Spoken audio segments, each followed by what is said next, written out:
दोस्तों, ये संयोग ही हो सकता है कि जिस दिन देश की सर्वोच्च अदालत ने भारत सरकार से पद्मश्री पुरस्कार पा चुकी और मुंबई में खुद को कंटेंट क्वीन का तमगा देकर इतराने वाली एकता कपूर को उनकी ट्रिपल एक्स सीरीज के लिए आईना दिखाया, उसी दिन मैंने सोनी लिव की web series good bad girl देखना शुरू की।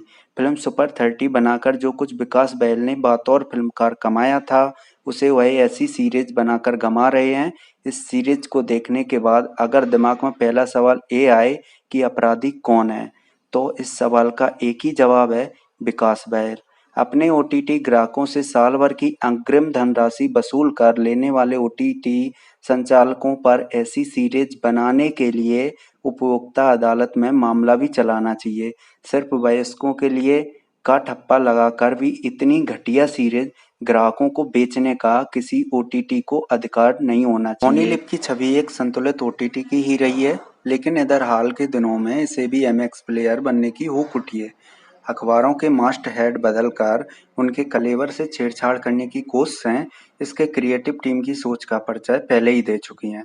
अब बारी है एक ऐसी कहानी अपने ग्राहकों को परोसने की जिसका मूल विचार कम से कम 2 विदेशी कहानियों से चुराया हुआ है। ये विचार है झूठ के सहारे जीती एक लड़की को महामंडित करने का। Web series good bad girl एक ऐसी लड़की की कहानी है जिसने बचपन से ही अपनी मासूमियत का इस्तेमाल करना सीख लिया है। सीरीज की कहानी का सिरा शुरू से पकड़ें तो इसमें दोष इसके घर वालों का है, क्योंकि उसके शुरुआती मासूम सवालों का उनके पास जवाब ही नहीं है। चल फिर पैसे भर। अंकल प्लीज ना जाने दो ना, मेरी मम्मी की तबीयत बहुत खराब है, हम हॉस्पिटल जा रहे हैं, है ना पापा? बुलबुल ऐसे झूठ नहीं बोलते। आज बचा लिया तूने। महिला वकीलों की छवि पर आघात। Web series good bad girl वकालत करने वाली माया आहूजा की कहानी है। हिंदी सिनेमा में माया नाम अब एक उपमा की तरह इस्तेमाल होता है और ऐसे नाम वाले किरदारों का चरित्र चित्रण माया मैम साहब से लेकर गुड बैड गर्ल तक बदला नहीं है। माया आहूजा पेशे से वकील हैं।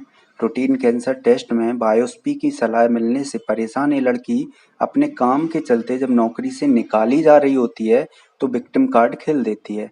अब कंपनी वाले उस पर मेहरबान इसलिए हैं कि उन्हें अपनी कंपनी को कर्मचारियों का सबसे बड़ा हितैषी बनकर दिखाना है और दूसरों का बुद्धू बनाकर अपना काम निकालने वाली इस लड़की के ऐसे ऐसे रूप सामने आने लगते हैं कि सीरीज देखते समय आप खिसिया जाएंगे। गालियों में शोहरत तलाशती नायिकाएं। समझ में ये नहीं आता है कि ऐसी कहानी पर सीरीज बनाने की, उनमें पैसा लगाने की और उसे प्रसारित करने से पहले समीक्षकों पर जल्दी से जल्दी इसका अच्छा रिव्यू लिखने के लिए दबाव बनाने की भी हिम्मत कहाँ से आती है। सीरीज फ्लीबैग की हीरोइन जैसी मिलती जुलती शक्ल वाली अदाकारा समृद्धि दीवान ढूंढ लेना ही इस सीरीज को बनाने वालों की सबसे बड़ी कामयाबी है, क्योंकि गलती से भी अगर आपने ये सीरीज घर के स्मार्ट टेलीविजन पर देखने की हिमाकत कर डाली तो आपको अपने इस फैसले पर गुस्सा आएगा। समृद्धि की सबसे बड़ी उपलब्धि इस सीरीज की यही है कि वह माँ की गाली चेहरे पर बिना कोई भाव लाए अपनी आवाज के सबसे ऊंचे सुर में दे सकती है। और गुल पनाग, इनको क्या हुआ भाई? गाली देने से महिला किरदार कूल नहीं हो जाते? ये बात इन अभिनेत्रियों को समझनी चाहिए और मौका मिले तो दिल्ली क्राइम जैसी 1-2 सीरीज जरूर देख लेनी चाहिए। अब लास्ट टॉपिक की बात कर लेते हैं। क्या यही है ओटीटी की आज़ादी? ओटीटी आने के बाद से अभिनेत्रियों को वह सब कुछ करने को मिल रहा है जो शायद वह परंपरागत फिल्मों व सीरियलों में नहीं कर पा रही थीं। स्त्री विमर्श इस बात पर होना चाहिए कि मनपसंद किरदारों को करने की ओटीटी ने इन अभिनेत्रियों को जो आज़ादी दी है, क्या यह सही है?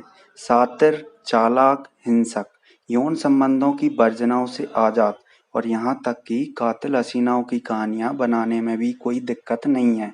लेकिन माया आहूजा जैसे किरदार ऐसी कहानियां बनाकर सोनी लिव क्या दिखाना चाहता है ये तो पता नहीं है, लेकिन जिस तरह का कथा विस्तार web series good bad girl में है वह सिर्फ इसे एमएक्स प्लेयर की पायदान पर लाकर खड़ा कर देता है। और लास्ट में बात करते हैं अपने बारे में। यह मेरी जिंदगी का पहला रिव्यू है।